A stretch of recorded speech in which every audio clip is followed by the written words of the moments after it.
lấy cái dung như thó điệp chấm hay là cáiยุទ្ធសាស្ត្រកែតម្រង់ប្រព័ន្ធយុទ្ធសាស្ត្ររយៈពេល10ឆ្នាំ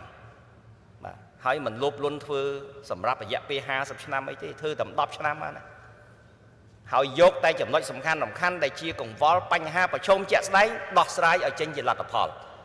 ទោះបីមិនចេញលទ្ធផលបាន 100% បានលទ្ធផលត្រឹមកម្រិតណាជាជោគជ័យត្រឹមកម្រិតនេះបាទប៉ុន្តែត្រូវធ្វើវាឲ្យទៅមុខធ្វើវាឲ្យចេញជាលទ្ធផលជាក់ស្ដែងបាទឥឡូវក្នុងផែនការយុទ្ធសាស្ត្រនោះយើងព្រៀងចិត្តចប់ហើយនឹងអាចឆ្លងចូលគណៈរដ្ឋមន្ត្រីនាពេលខាងមុខនឹងមានទិសដៅយុទ្ធសាស្ត្រដែលយើងថាសសរស្តម្ភមានដល់ទៅ5ក្នុងនោះមានចំណុចសំខាន់ដែលនៅថ្ងៃខាងមុខនឹងអាច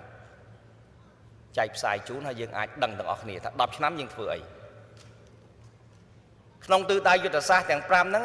យើងបានបង្កើតនៅកម្មវិធីអត្ថភាពចំនួន8សម្រាប់ធ្វើ10ឆ្នាំបាទ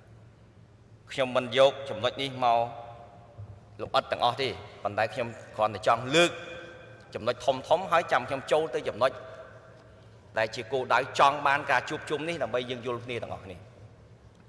កម្មវិធីអត្ថភាព8ហ្នឹងមានទី1គឺការជំរុញនិងពន្លឿនការដោះស្រាយវិវាទរឿងក្តីនៅតាមតុលាការទី2គឺការលើកកម្ពស់ប្រសិទ្ធភាពនៃការដោះស្រាយវិវាទក្រៅប្រព័ន្ធតុលាការទី3ការត្រួតពិនិត្យនិងដោះស្រាយភាពមិនប្រក្រតីនៅតាមតុលាការទី4ការលើកកម្ពស់សមត្ថភាពធនធានមនុស្សក្នុងវិស័យយុតិធធម៌ទី5ការលើកកម្ពស់ការយល់ដឹងអំពីច្បាប់នៅក្នុងសង្គមទី6ការលើកកម្ពស់ការផ្តល់ជំនួយផ្នែកច្បាប់ទី7ការកសាងនិងការធ្វើទំនើបកម្មច្បាប់ក្នុងវិស័យយុតិធធម៌និងទី8គឺការដាក់ឲ្យដំណើរការតុលាការជំនាញអញ្ចឹង10ឆ្នាំគឺថាចង់បាន8ចំណុចនេះធ្វើឲ្យចេញហើយចេញលទ្ធផលឲ្យបានជាអតិបរមា